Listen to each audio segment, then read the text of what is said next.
Fala galera, sejam bem-vindos no É Mesmo Cabral. Quem vos fala é Ariel Cabral, o idealizador desse podcast. É um prazer recebê-los aqui para mais um episódio. Agradeço a todos os nossos parceiros, a Imago Filmes, Camila Menezes, Marcos Vinícius. Siga o arroba deles na descrição do vídeo. E hoje nós vamos falar sobre paternidade ativa, vamos conversar sobre transição de carreira e vamos conversar sobre mudanças de vida. E hoje nós trouxemos um convidado aqui, um amigo, o Cássio Rubens. Cássio, seja bem-vindo no nosso programa, meu amigo. É um prazer e uma alegria te receber aqui. Nós já batemos vários papos, né, sobre sua paternidade, sobre relacionamento, sobre carreira. Você que é advogado, desenvolvedor, e na pandemia você decidiu fazer uma mudança de carreira, né? Como que foi essa mudança de carreira? Fala pra gente dos primeiros passos seu na vida, de onde você veio. Quem é o Cássio Rubens? Ariel Cabral, Meu amigo. Prazer, fiquei muito feliz com o convite e com esse projeto seu. Nós conversamos, você tinha falado comigo que estava tudo no papel e quando a gente vê ele sendo realizado, isso é uma alegria muito grande e ver um sonho sendo realizado e já se realizou, né? Porque um sonho que se sonha junto é realidade, né? E você vê o tanto de gente que está aqui, está envolvido, para sair esse projeto seu, então assim, já é uma realidade, né? E só parabenizar e dizer que você me pôs aí numa forca aí, né? Normal, né? Eu recebi o convite, fiquei muito feliz mesmo, e ao mesmo tempo pensando, né, o que eu poderia trazer, né, para agradar e para ser um papo legal, divertido, e sabendo que isso é um sonho seu, então assim, isso a gente tem que fazer alguma coisa para contribuir com esse sonho, para ele evoluir, né? E quando veio o primeiro podcast ali, de ninguém menos que a Sônia, né? Isso ali pra mim, quando eu vi que pessoa, que guerreira e que cultura, né? Então, assim, aquilo ali que passou pra gente, quem não assistiu ainda deve assistir, né? Porque aquilo ali foi emocionante e mostrou a força que tem esse projeto. Então, assim, eu que agradeço a oportunidade de estar aqui hoje com você. Ô, meu amigo, um prazer ouvir de você. Você é o que é um cara que, quando não tinha a opção de fazer estágio, você me ofereceu a oportunidade, assinou meu estágio. Depois de um outro momento na carreira, eu te procurei pedindo oportunidade de trabalho. Você abriu as portas do seu escritório, ficamos trabalhando alguns anos. Foi uma experiência assim, enriquecedora. A partir dali eu me tornei o advogado que hoje sou, entendeu? E é uma alegria te receber aqui. Você falou assim que vai falar. A sua própria vida já é dá um enredo de um filme, entendeu? Se apresente para o nosso público, fala quem é o Cássio Rubens, de onde ele veio, quais são as referências dele, os pais, a constituição da sua família. De onde você veio, Cássio? Bom, vamos lá. Uma infância simples, né? Mas uma infância que tem comigo no coração. E quem dera meus filhos poder ter uma infância que eu tive, né? Uma infância de amizade, uma infância que você podia ficar na rua tranquilo, uma infância que hoje muitas vezes é visto, até as pessoas falam, pessoas de mais idade que ficam na porta, desculpa, eles até têm ela como a fofoqueira, mas na nossa época não era isso, a pessoa ficava na porta, muitas vezes era a mãe ali que cuidava das outras pessoas, ela tinha as crianças como filho, a vizinha tinha as outras crianças como filho, todo mundo olhava, vigiava, era uma coisa, você tinha tranquilidade de brincar ali, de ter uma amizade sadia, brincadeira na rua, foi uma infância muito divertida, tinha muita brincadeira, tinha responsabilidade, mas tinha muita brincadeira. Muita coisa que não se tem hoje, da responsabilidade dos meninos, é uma criação totalmente diferente, né? A forma como se trata hoje é bem difícil hoje, né? A criação de uma criança. Mas assim, a minha infância, falando em si da minha infância, foi sensacional. Eu queria que meus meninos vivessem a infância que eu tive. Porque... bola na rua, os golzinhos brincadeira tinha, na né? rua, tinha futebol, tinha vôlei, tinha pega ladrão, tinha várias brincadeiras, corre com tia, que hoje nem se fala mais, rouba bandeira, é umas coisas que eu fico mostrando para minhas crianças, para meus filhos, esse tipo de brincadeira antiga, até para eles terem uma noção do que era e ver como era. Então, assim, a minha infância eu só tenho a agradecer, até pelas amizades que eu fiz, que tenho até hoje. Então, assim, de infância eu só tenho a agradecer. E queria que meus filhos pudessem ter vivido a infância que eu vivi. Sua casa era uma casa muito aberta, né? Seus pais sempre próximos ali. Você tem um irmão que é mais velho também. Fala um pouquinho deles pra gente, dos seus pais, da relação com o seu irmão. Sim. Eu tenho um irmão, ele é 2 anos mais velho que eu, mas é como se fosse um pai para mim. Ele tá sempre do meu lado, sempre eu e ele somos sempre assim, sempre um apoia o outro e tudo. Ele tem a vida dele, tem a esposa dele, tem os filhos dele, eu tenho a minha esposa, tenho meus filhos. Mas assim, a gente tá sempre unido ali, sempre um pergunta alguma dúvida um pro outro, sempre tá junto com o outro, compra as ideias do outro, sempre trocando essa ideia, sabe? Nós somos bem unidos. Isso aí é sem sombra de dúvida. Isso é de criação mesmo. A relação que eu tenho com ele é muito boa, muito, muito, muito boa. Tanto com meus pais, quanto pai e mãe, é tudo muito tranquilo. E sempre foi aberto, lá em casa sim, era muito aberto. Quem conviveu sabe, se teve a oportunidade de conviver com a gente também. A casa era muito aberta, aceitava todo mundo, era amigo nosso, era amigo da minha mãe e do meu pai. Lá em casa era bem tranquilo quanto a entrar e participar das coisas junto ali, né? Então, assim, é até um dos motivos que a infância também, eu acho que foi tão boa, né? Hoje eu falo que minha mãe era uma pessoa muito esperta. Ela é ainda, né? Mas ela trazia para dentro da casa dela as pessoas. Hoje eu, como pai, eu sei o que ela fazia. Ela queria conhecer cada um que estava andando com a gente. Quem que estava andando com a gente. Só que ela não falava isso. Hoje eu sei que o raciocínio dela era esse. Traço para cá, que eu vejo quem é. Conheça quem é a pessoa. Você sabe com quem que seu filho está andando, né? É o famoso ditado. Então, assim, o que ela fazia? Eu acho que ela, às vezes, talvez não podia nem tolerar tanto, mas ela aceitava. E hoje eu vejo a expertise dela. Ela conhecia todo mundo. Nem tanto que hoje todo mundo conhece ela ainda, e ela conheceu todo mundo, que foi nossos amigos. Mas, para um lado e para o outro, ela estava vendo ali quem que era, o que era, o que fazia. Então, assim, ela estava de olho ali. Então, assim, ela era uma pessoa, entre aspas, né, liberal, mas ela estava acompanhando tudo que acontecia ali. Sua mãe tem quantos irmãos? Sua mãe e seu pai? Ela é uma família grande, a família grande, família grande, tanto da minha mãe quanto do meu pai. Uma vivência, né, que ela já conhecia de coletividade, né? Sim. Até para trazer, para ver quem que está convivendo com meus filhos, né, quem que é a turma toda, e conhecendo assim, ela conseguia fazer as intervenções dela, né? Sim, sim. E que acontece que ambas famílias eram muito unidas, os primos eram mais ou menos a mesma idade. E para ter uma ideia, os primos de família pai de mãe, com os primos de família de pai, tinha contato também. Então, legal. Assim, juntava as duas, acaba que juntava as duas famílias. E as duas famílias eram do mesmo bairro quando eram mais novos, né? E os avós acabaram ficando no mesmo bairro. Então, os avós paternos como os avós maternos. Então, acabava que sempre encontrava, até com os primos. Então, assim, a família, além de grande, todo mundo se encontrava, tava as duas famílias ali. Uma interação bem próxima, né? É muito forte essa parte eu não tem nada a queixar, não. Que legal. É muito forte, familiar, sabe? Sempre teve esse contato muito forte.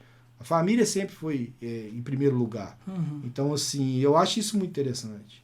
E é o que eu quero levar, que eu tento levar para meus filhos também, sabe?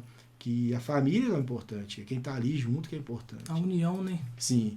Por mais que você faça amizades fora, que se considere irmão, mas você tem que prezar pela sua família também.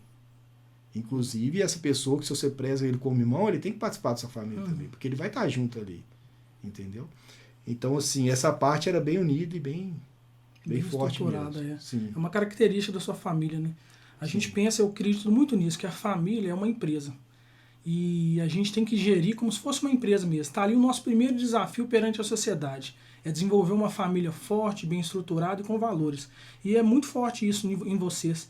Porque numa conversa ou outra no escritório, seu pai aparecia ali, sua mãe aparecia ali. Aí eu vi o carinho, o respeito, os valores, um respeito mútuo. Não de hierarquia, um maior do que o outro, sempre uma igualdade. Uma igualdade na fala, sua mãe tinha, seu pai tem, uma igualdade no trato. O seu irmão é um cara muito simples, mas um cara muito sábio. Me fala um pouquinho do seu relacionamento, você está casado há quanto tempo que você tem relacionamento com a Mariana, que é a sua companheira, uma pessoa também incrível, que eu já tive o prazer de conversar com ela. Me fala um pouquinho, como foi conhecer a Mariana e constituir família? Mas aí vai precisar de umas... Tem quanto tempo aí? Não, aí a gente fica até amanhã, se depender a gente fica até amanhã. Mas conheci ela na adolescência, foi. Eu conheci ela na adolescência. De lá pra cá foi só inteirando os anos, né?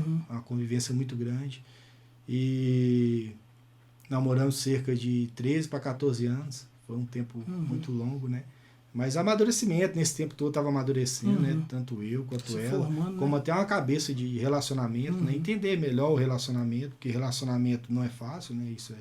São duas pessoas ali, né? Duas cabeças que às vezes pensa algumas coisas diferentes, né? Uhum. Então foi amadurecendo. E depois nós casamos, ficamos cerca de 3 anos casados, mais ou menos, para ter o filho, sabe? Uhum. E tivemos 2 filhos, que é a Catarina, Uhum. hoje está com 6 anos, e o Francisco, que está com 4 anos. O Francisco, quando o seu primeiro, a Catarina nasceu, você tinha quantos anos? Você e a Mariana? A Catarina nasceu, eu tinha... Pergunta difícil, eu ia fazer conta uma hora dessas. 6 anos? Tá com 35? Então, quem dera. 36? Eu tava com... 30 anos. A Catarina tá com 6 anos, Uhum. eu tava com 34 anos. 34? Ah, você tá com 39, né? 39. Pô, que fase, hein? Que fase. E o Francisco tem 3 anos. Tem 4 anos. 4 anos, 4 legal. anos.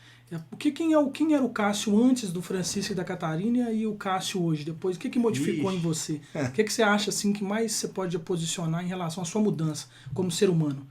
O que você acha nesse inteirinho aí da chegada da Catarina, com a gravidez da Mariana, a chegada da Catarina, depois do Francisco? Quem é o Cássio? Quem era o Cássio antes? Quem é o Cássio hoje? Filho muda muito, viu? Uhum. Filho muda muito. Independente de ser do sexo masculino, feminino, muda muito. E cada filho tem o seu jeito. Isso aí, nenhum é igual ao outro. Eu mudei muito a forma de pensar, mudei muito a forma de carinho, mudei muito o jeito de raciocinar nas horas difíceis. Porque o filho ele vai te levar no estresse, ao amor e em pouco tempo. Ele faz isso com você. Ele te eleva e te abaixa, ele faz uma coisa ali que vai te deixar mais estressado, mas na mesma hora vai fazer uma coisa ali que você vai morrer de carinho, entendeu? Então, assim, isso tudo você vai aprendendo, vai te controlando e você vai vendo. E outra coisa é que você vai ficando, sei lá, você é o pai babão, né? Você fica... Tudo que te faz ali, você acha legal, você acha bonito, você acha engraçado. Não podendo deixar de corrigir. Tudo tem sua hora, né? Mas o filho muda o ser humano, isso aí é com certeza.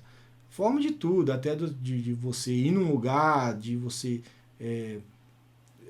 e você vai sair, você já muda tudo.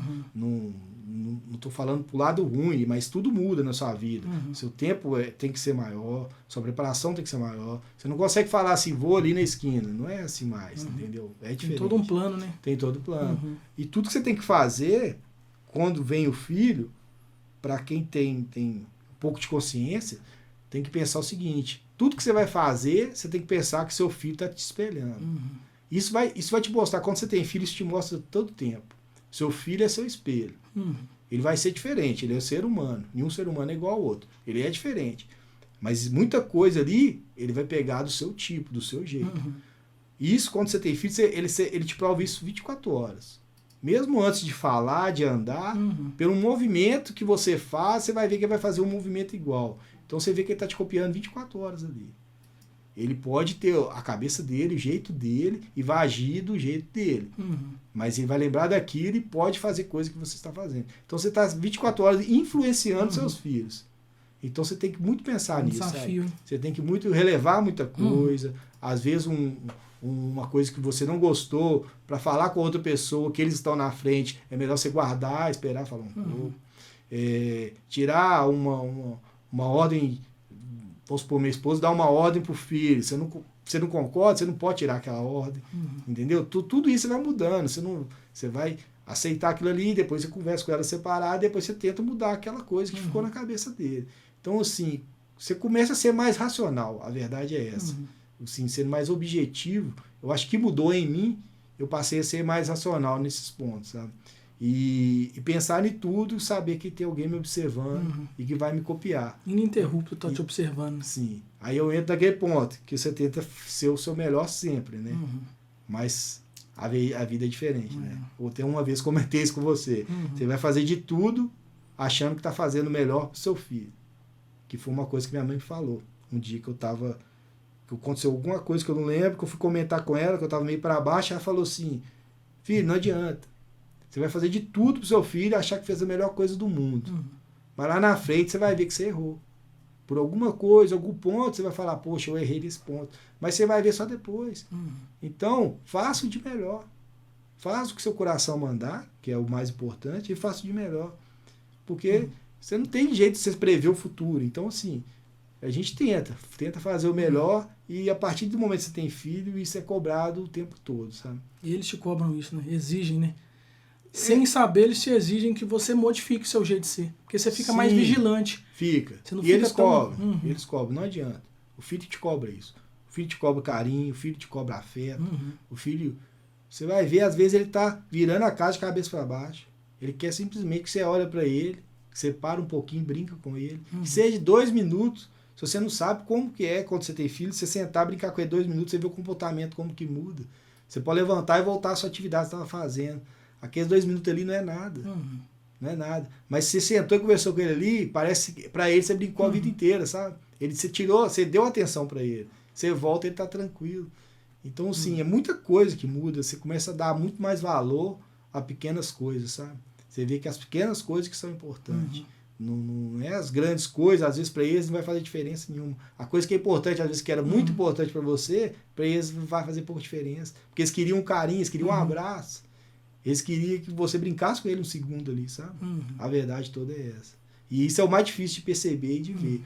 Porque a correria do dia a dia, a gente está sempre querendo buscar o melhor, está querendo buscar o melhor financeiramente, ou dar um conforto para eles, ou procurando fazer alguma coisa. Você faz uma correria do dia a dia para poder sair com eles à noite, por exemplo. Então você deixou de dar, daquela hora você não conseguiu dar atenção para ele de dia. Mas isso sim, você tem que ver que você tem que começar a gerir seu tempo melhor. Na hora do almoço, você para um pouquinho, brinca com ele. Então, tipo assim, é uma coisa que você já parava, almoçava e já naquela correria. Então, assim, tudo vai mudando. Então, assim, eu acho que é uma série de coisas que mudam, sabe? É muito bom. Se eu pudesse, eu tinha tido filho mais novo. Tinha.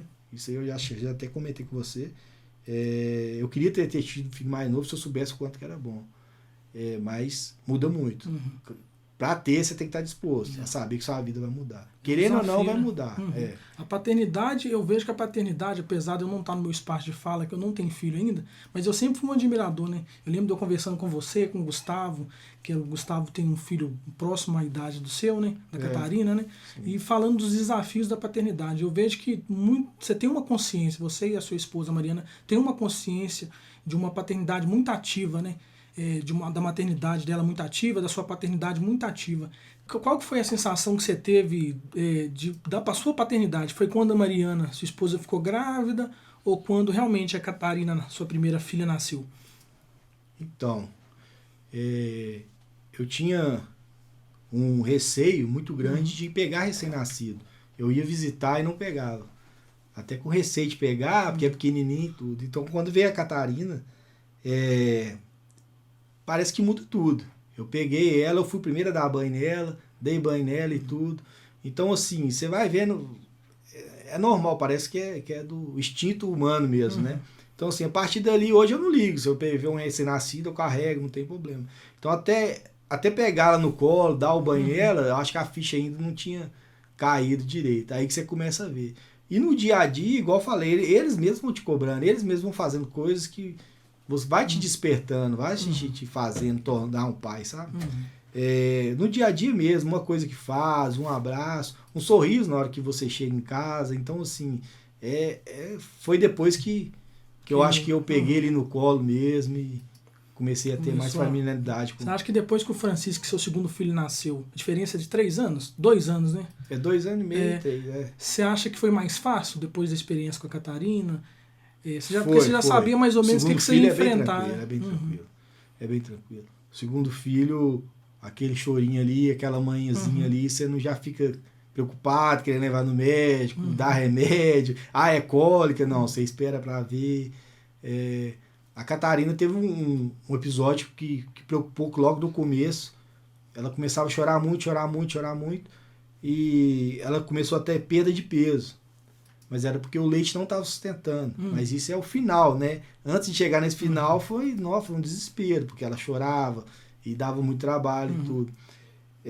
O leite não estava sustentando, ela começou a ter perda de peso.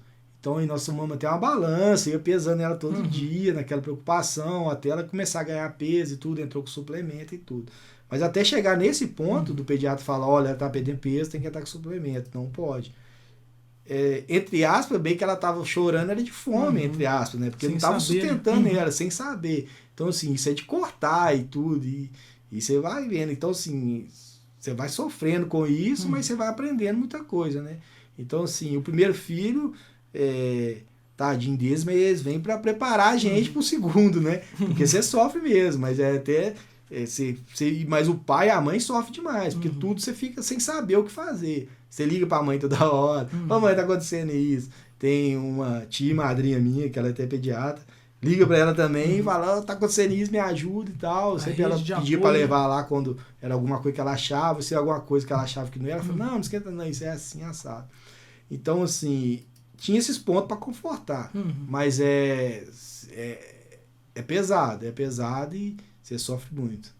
Você sofre junto com a criança, né? Porque Sua formação de pai é quando os desafios... Você tá de frente com os desafios, né? Do choro, qual tipo de choro, até você entender qual tipo de choro. Esse choro é de fome, esse choro é de sono, esse choro é do soluço, né? Porque tem toda essa... Outro dia eu tava vendo no Instagram isso, o tipos de choro pra gente mais ou menos identificar. Mas a criança, o ser humano, não é uma receita de bolo, né? Não. É na hora que você pega, que você tá ali na lida mesmo, que você enxerga os desafios e vai se tornando mesmo, né? Igual você falou, um pai, né? O filho vai desde pequeno, mesmo sem falar, andar ali, exige os cuidados, ele vai te moldando, né? O primeiro filho, você falou assim, tadinho do primeiro filho, né? Mas é a sua escola mesmo, sua formação, é porque seu olhar fica mais presente, mais atento. A gente sai daquele desespero todo, né? E entra pra uma calmaria, mas que exige muito foco, né? Por isso que a mãe, normalmente, ela fica totalmente... Diz que tem até um hormônio, não sei agora falar qual hormônio que a mulher começa a ter esse hormônio depois que a criança nasce. Que isso faz a mulher ter todos os olhos para a criança, entendeu? Voltar todas as atenções ali para a criança se desenvolver. A natureza, né, humana, que é perfeita, né? Sim. Ela traz para o ser humano tudo que está tudo dentro dele para poder gerar e conduzir uma vida. É muito legal esse desafio que você falou. E eu, voltando na paternidade ativa, eu vejo você um cara muito ativo com a sua paternidade, consciente. Eu imagino que na sua casa você deve ajudar não, né? Colaborar, que é uma responsabilidade nossa também, né? Como homens, né? A gente tem mania de falar assim, não estou ajudando. Não. O filho é dos dois, a responsabilidade é mútua. Eu vejo que você tem essa consciência dessa responsabilidade mútua, tá sempre preocupado com a educação dos meninos. Você tem uma tia que, salvo engano, ela é psicóloga, né? Ou psiquiatra, né? Que ela te dá muito. Eu vejo que sua rede de apoio é de gente muito técnica, né? Você falou de uma tia que ela é pediatra, tem uma outra tia que essas questões emocionais, você sempre tá buscando essa referência nela e me fala qual que é o comportamento de cada um, a característica de cada filho. O que a Catarina te exige? Porque eu acho que cada momento da vida tem um porém, né? O que eles estão te exigindo agora de emocional? E o que você tem para entregar para eles, assim, que você considera? Sim. A Catarina, ela é mais carinhosa. Ela gosta mais de atenção ali, no termo de carinho. Ela gosta de abraçar, ela gosta assim, ela gosta... Mas ela compra mais as palhaçadas minhas do que o irmão, sabe? Do que o Francisco. Ela é mais brincalhona.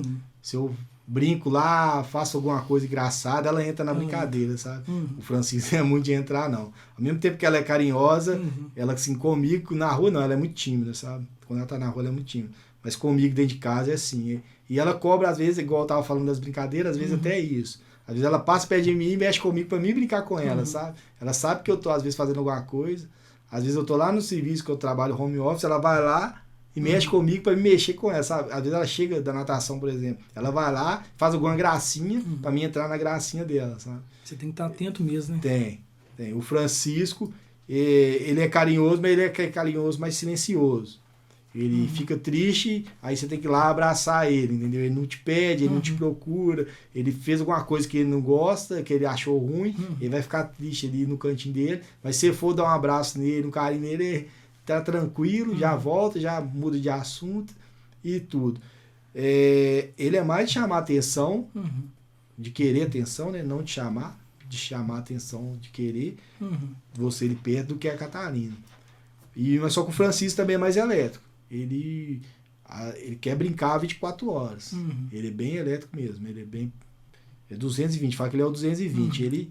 Ele é bem ativo mesmo, sabe? Ele não para quieto. Ele vai te chamar pra brincar de um negócio, daqui a pouco quer que você brinque de outro, quer que você brinque de outro. Só que agora ele tá com 4 anos. Antes ele era mais novo, aí até não tinha discernimento total para saber. Hoje você fala com ele, agora eu não posso, que eu vou resolver uma coisa ali, daqui a pouquinho eu venho. Aí hoje ele aceita. Mas ele fala, daqui a pouquinho o seu vai demorar muito?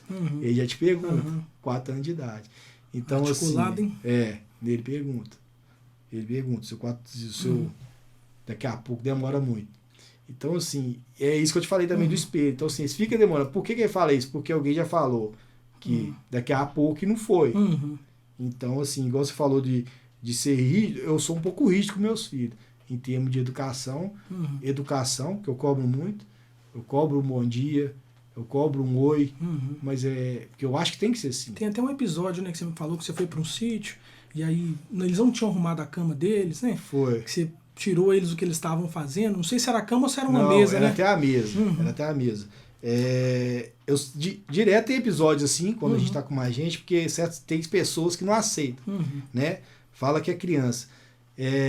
Mas assim, eu até vi um negócio esses dias interessante, que falou assim, quando a mulher tá grávida, todo mundo fica assim, não fala isso que ele entende, não fala isso que ele entende. Depois que o menino nasce, fala, ele não entende, não fala, não, ele não entende, ele não entende. Consciência só não tá na barriga entende, mas na hora que nasceu não entende. Então, assim, o discernimento, eu acho que realmente, o discernimento de saber, é perigoso, não é, se eu fizer isso vai acontecer isso. Lógico, isso a criança não tem isso. Ela faz porque ela acha que aquilo ali vai dar certo, ela faz porque ela achou legal.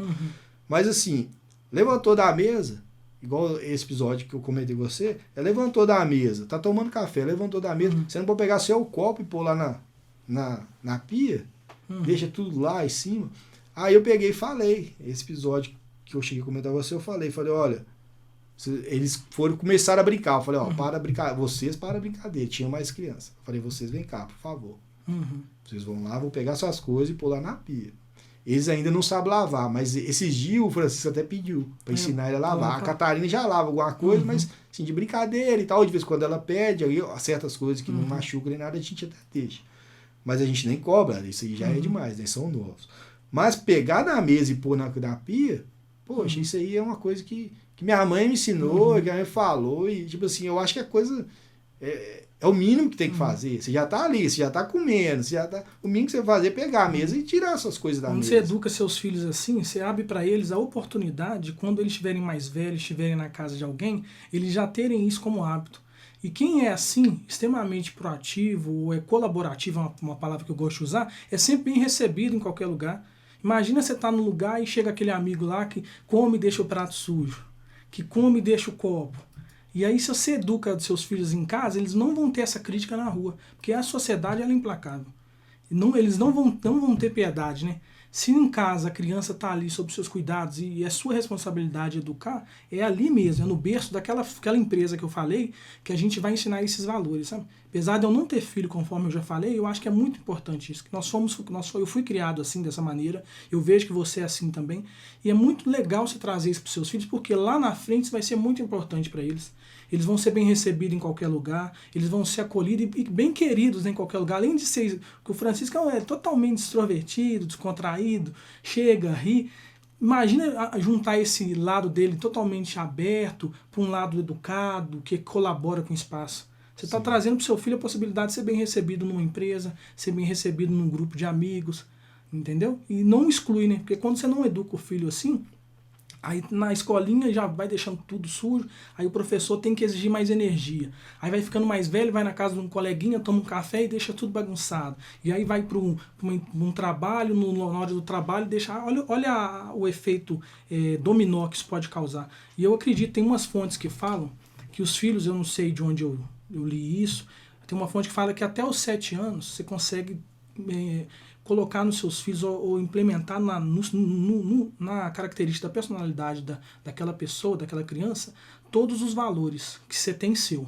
Porque eu acredito, igual você falou também, que cada ser nasce de um jeito. Mas até os 7 anos, ou até uma certa idade, você consegue colocar as impressões dos seus valores na criança. E aí depois vem, né, a criança tendo mesmo a personalidade dela já formada, o que ela quer, o que ela não quer, e saber conduzir isso, entendeu? E na adolescência, acredito eu, que é a fase que os hormônios estão aflorados, né? Você já foi adolescente, já teve muitos adolescentes ali convivendo, que aí a gente decide, vou com um grupo de amigos, vou com um grupo daquilo, mas se eu tenho esses valores que eu trouxe de casa, fica muito mais fácil. Por mais que a gente possa ir para um caminho não tão legal, fica mais fácil de voltar, ou até recusar um caminho mais conflituoso para manter os valores. Meu pai me falava isso, minha mãe me falava isso, eu tenho isso como base. Você acredita nessa ideia de que as crianças... é possível implementar esses valores até uma certa idade? O que você acredita nisso? Acredito. Acredito, e não só tento trabalhar com essa esperança. Com essa esperança. Tanto a educação, né, e o respeito. Eu acho que são duas coisas que tem que andar junto e que você tem que criar o filho com educação e respeito. Eu acho que o grande problema hoje, para você ver, essa citação que foi do tirar o copo da mesa, tem pessoas que estavam no dia que falou, pô, é criança, deixa os meninos brincar. Eu falei, pode brincar. Deixa eles tirar o copo lá e pôr na pia. Entendeu? Então você vê que as próprias pessoas hoje já estão, sei lá, não carrega isso. Isso é ruim pra gente. Outra coisa é educação. Muitos pais hoje acham que educação não vem de casa, que é o que você falou. Você tem que preparar o filho a ser educado e ter respeito com as pessoas. Porque uma pessoa que é educada e tem respeito, ela vai andar com as próprias pernas dela. Não estou falando que ela vai ser famosa, que ela vai ser bem-sucedida, mas ela vai conseguir trilhar o caminho dela. Ela vai conseguir seguir a vida dela. Ela vai conseguir ser bem naquilo que ela faz. Porque ela tem educação e tem respeito com as pessoas. E muita gente hoje manda os filhos para a escola e fala, a escola que educa. Não existe isso. Enquanto continuar essa mentalidade, não vai. Educação não faz na escola. A escola ensina, né? Pode educar de forma do ensinamento. Não educar de forma ali com pessoa, saber lidar com pessoa, ter respeito com o próximo, né? Saber lidar com o próximo. Então, assim, eu tento e acredito nisso. E espero que comece, que isso seja como se diz, pode ser até um retrocesso, mas que as pessoas voltem a ser assim, voltem a cobrar dentro de casa, entendeu? Mas eu não vou me adaptar a essa, sei lá, essa nova forma, como se trata, sabe? Lá em casa não, lá em casa é corrigido mesmo, é falado, pode ter coisa que não acontece. Recentemente fizeram um grupo da escola até da sala do Francisco, de um ocorrido lá, e eu fiquei doido, falei, poxa, eu não estava sabendo e tal, e você fica preocupado em saber se seu filho está naquele meio. Mas eu estava preocupado para poder corrigir, entendeu? Não foi nada assim, sério nem nada, mas foi uma coisa que mexeu comigo, que trata de respeito com o próximo, sabe? Então eu falei, se for meu filho, eu vou corrigir. Então, se na hora me deu até um desespero, porque eu falei assim, eu tenho que saber se meu filho está envolvido nisso, embora eu não acreditava, porque ele em casa é muito exigido. Então, assim, eu não acreditava, mas eu queria saber, porque chegou a mensagem, você fica naquela, poxa, será que fora de casa ele está sendo diferente? Que eu acho que é uma preocupação de todo pai, né? Saber como que o filho é lá fora, né? Sem os olhos deles, né? Então, assim, aí eu já fiquei meio assim, você fica meio abalado, você fica, poxa, o que está acontecendo? Aí na hora que vê que não é, eu tranquilizei. Eu tranquilizei, mas eu apoiei lá a pessoa, falei, olha, que precisar, nós estamos juntos, se precisar conversar, nós vamos conversar. O que precisar, a gente tem que corrigir isso. Tá presente ali, né? Claro, não era com o meu, mas estava presente. Por quê? É um coletivo, não adianta. É isso mesmo. A vida é um coletivo, não adianta. Se um não ajudar o outro, não vai. Não adianta aquele que, foi sozinho. Não foi. Não foi. A vida não é sozinha. Você tem que ter alguém ali para te ajudar, ou alguém que te deu uma força, ou alguém que te falou uma coisa, uma palavra. Não adianta você achar que, vou desbravar. Não adianta. Aquele ditado abraçar o mundo, não existe. Quem que abraça o mundo, não abraça. Nós vivemos em sociedade, né? Com certeza. Senão vivia no individual, né? Uma ilha, né? Com certeza. Aí entra tudo. Se a pessoa, volto a falar, se a criança não for criada, igual você falou, até os 7 anos, que cria a personalidade dela, se ela não quer a personalidade dela com respeito, com educação, nós estamos no país perdido. Nós estamos perdidos. Porque é isso que vai levar as pessoas a ter uma cultura melhor, a saber respeitar a pessoa no limite dela, ela ter o limite dela resguardado, que é muito importante também, a pessoa saber que ela não pode também ser, entre aspas, um bobo, né? De se deixar levar por tudo. Ela tem que ter princípios, ela tem que ter pensamento próprio, que é o do ser humano, respeitando o espaço das pessoas, né? Que é o mais importante, ter educação e respeito. É bom ter essa consciência, porque o pessoal que está nos assistindo, nos escutando, entender, sabe, até para fomentar nos pais, acredito hoje que nós vemos no mundo mais consciente em relação à paternidade, porque a maternidade normalmente é a natureza da mulher e o próprio interesse da mulher já conduz a criança com os valores, a criação, né? Mas falando disso tudo que você falou, você é advogado, formação no direito, tá numa outra profissão agora que é desenvolvedor desenvolvedor de software. Isso. Isso. E nós conversamos sobre isso. Na pandemia, você decidiu fazer uma transição de carreira. Saiu da advocacia, há muitos anos exercendo advocacia, e foi mexer com tecnologia. Por que dessa mudança? O que te levou? Eu sei que você já tinha um próprio escritório, nós já trabalhamos junto, foi uma alegria trabalhar com você. Ali eu desenvolvi meus primeiros passos na advocacia, os passos mais conscientes, uma advocacia mais trabalhada, voltada para o cliente em si, até uma advocacia que hoje eu considero até antroposófica, sabe? Porque vê o ser humano num contexto dele todo. Eu lembro que a gente discutia o perfil dos clientes, eu via em você essa preocupação realmente com cada cliente, e você é uma referência para mim, porque é difícil hoje se encontrar advogados que são advogados artesanais, sabe? Que realmente estão ali na lida, que realmente se preocupam com prazo, que se realmente se preocupa com uma boa defesa. Por que você saiu da advocacia? Você quer um cara que amava a advocacia. Eu não sei se você saiu 100%, né? Porque de vez em quando eu tenho uma consultoria aí mesmo, até mesmo do Cabral com você. Por que dessa transição nesse momento da vida? Ariel Cabral, foi um sonho, né? A advocacia para mim foi um sonho. Eu tinha esse sonho. Como eu falei, a minha infância foi humilde.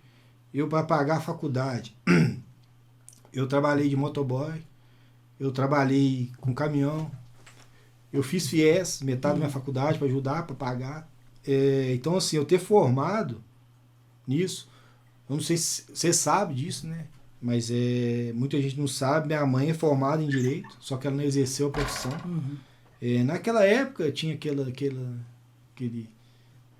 coisa que hoje não faz sentido nenhum, de mulher ser dona de casa, né, ser do lar, e o homem sustentar a família, né? Então ela não seguiu com a profissão. Hoje ela está de educadora, ela é na escola, ela é concursada na escola estadual. Mas na época ela não exerceu a profissão de direito, sabe? E isso era um sonho meu, eu sempre gostei de lei, mas eu achava um sonho meio distante. Porque, na verdade, igual eu falei, eu não tinha condição de fazer uma faculdade. Então eu fiz dessa forma, em cima de uma moto, num caminhão e com FIES. Então, assim, foi difícil fazer e foi um sonho realizado. Eu, antes de conseguir a OAB, que depois que eu formei, eu não tinha tirado a OAB ainda, e passado na OAB, né? Não consegui ser registrado nos quadros da OAB. E eu já abri o escritório com a pessoa assinando, né? Aí eu abri o escritório, a pessoa assinava, até que me ajudou muito. Era uma pessoa que eu fiz estágio com ele, e ele, eu não pude continuar no estágio, porque era um estágio público. Ele era procurador-geral, e ele pegou e falou, não, vamos lá, se você quer montar, eu vou responsabilizar, e só pegar a ação trabalhista. E como era um sonho meu, eu falei, eu aceito, vamos começar com isso aí. Então, foi ali que eu comecei, e depois eu vi, na hora que eu consegui passar na prova da OAB, eu peguei e comecei a caminhar sozinho. Até porque ele estava fazendo aquilo só para me ajudar. Ele não fez com intuito nenhum de querer ganhar nem nada, ele fez só para me ajudar, e ele me acompanhava, mas só nas ações trabalhistas, que era o que ele mexia, que ele trabalhava, né? A área que ele atuava. E dali para frente foi um sonho, não me arrependo e também não falo mal. Só que eu cheguei num ponto, você teve a oportunidade de trabalhar lá, você viu, eu sempre era bem claro com meus clientes, eu nunca tive problema com cliente nenhum, graças a Deus. Ações também, se dá para contar no dedo, se teve alguma que não teve sucesso. Então, assim, eu cheguei no ponto que até é o que você está falando, é de ficar muito ligado, muito antenado nas coisas e muito preocupado com a vida do cliente. E isso começou a me atrapalhar. Porque eu comecei a ter pressão alta, comecei a ficar irritado, comecei a ficar estressado, qualquer coisa me estressava, qualquer coisa me irritava. E não estava fazendo bem para mim, nem para minha saúde.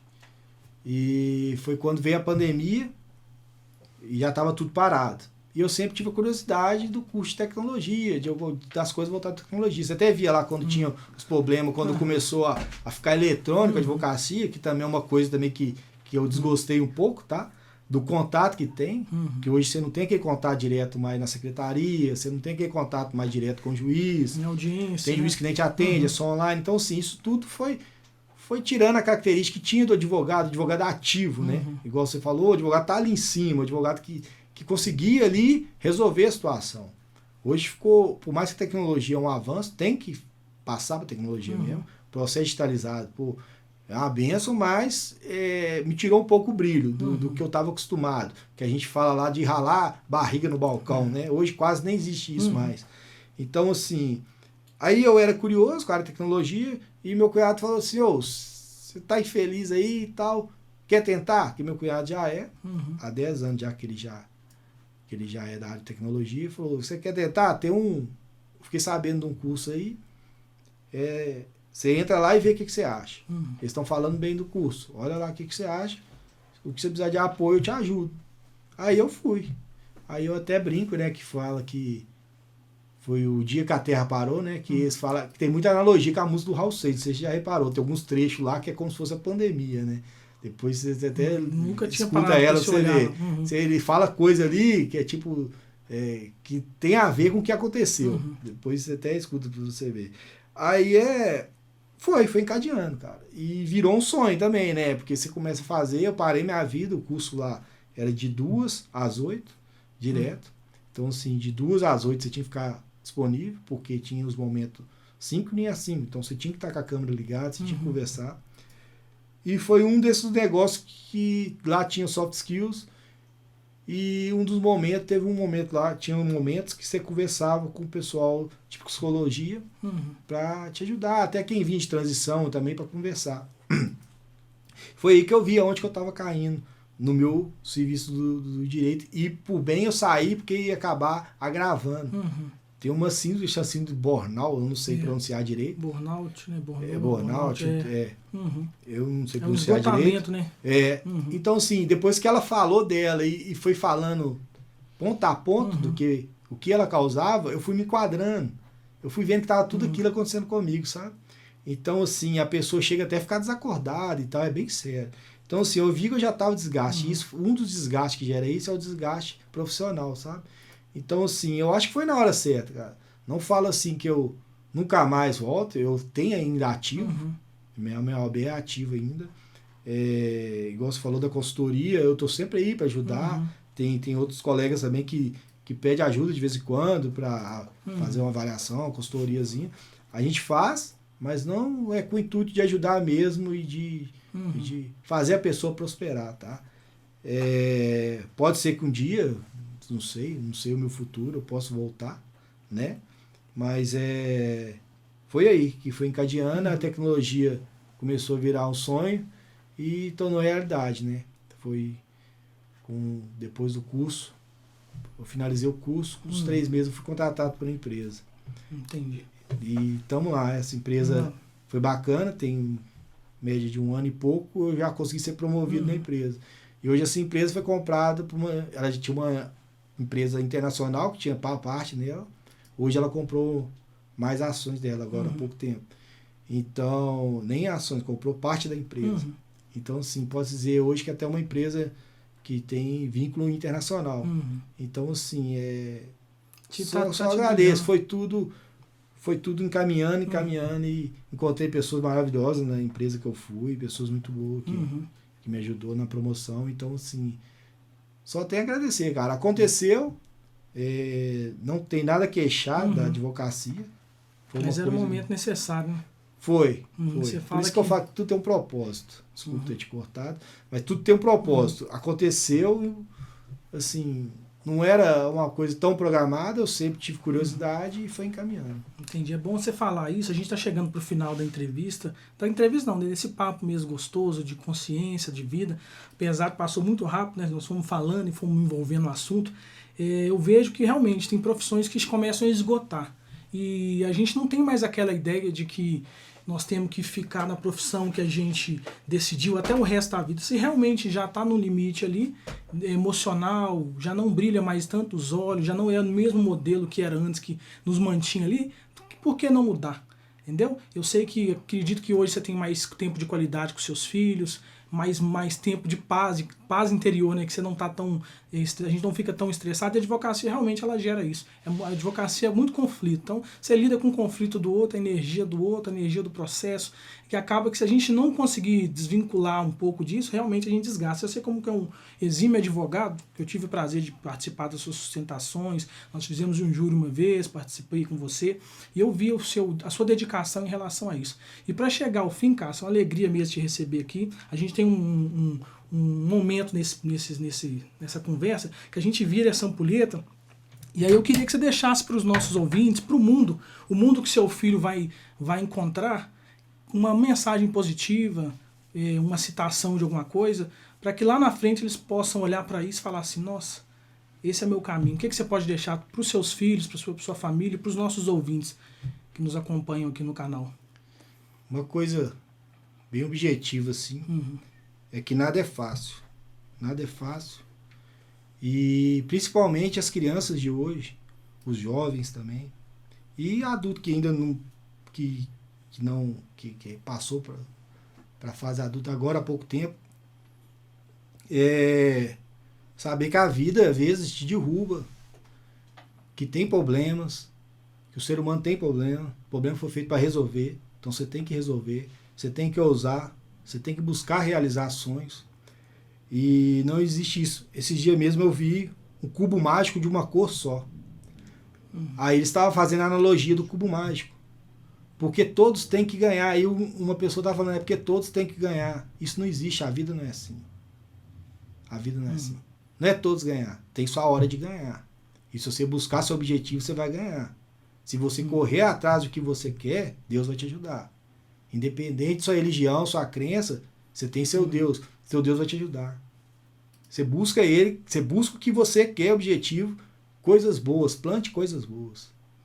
O bem traz o bem. Não adianta você não querer plantar o bem e querer colher o bem. Então seja positivo. Pensa positivo. Traz energia positiva para você. Busque aquilo que você quer. Pensa naquilo, deseja aquilo. E palavras sobre aquilo. Porque as palavras têm poder. A palavra, você não deve nunca usar ela para o mal e nem para diminuir. Porque a palavra tem poder. Você ficar até... para você mesmo falar, eu não posso, eu não tenho. Não, eu vou ter, eu posso ter, porque a palavra tem poder. Então eu acho que tem que parar com isso. A vida é dura, é o que eu falo para os meus meninos direto. E às vezes eles queixam alguma coisa, eu falo, a vida é assim. A vida não é na hora que você quer. As coisas não acontecem na hora que você quer. Você tem que buscar o que você quer. E se não for agora, uma hora vai ser. Que não seja 10 vezes, mas na 11ª talvez vai ser. Então assim, não adianta. Então você tem que pôr na cabeça das crianças o seguinte, é difícil, você vai ter problemas, mas você vai aprender a resolver seus problemas. E você vai vencer em cima dos seus problemas. Os seus problemas vão ser para te deixar mais forte e não mais fraco. Sensacional. Meu amigo, aqui ó, uma alegria, um prazer te receber aqui. Na que boa, agradeço. Satisfação total. E deixa o seu arroba aí para as pessoas que gostariam de seguir. Meu arroba Cássio Rubens, _CR. E da sua empresa lá no Instagram. Pegada Baby, @Pegada Baby. Maravilha, ó. Alegria te receber aqui. Seja sempre bem-vindo, é agradeço. mesmo, Cabral.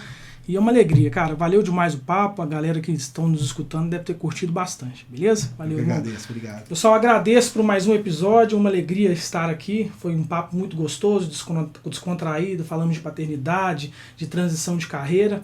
Sigam o mesmo Cabral em todas as redes. E compartilhe os nossos vídeos. Divulga para um amigo, para um familiar. E paz e alegria a todos. Um abraço.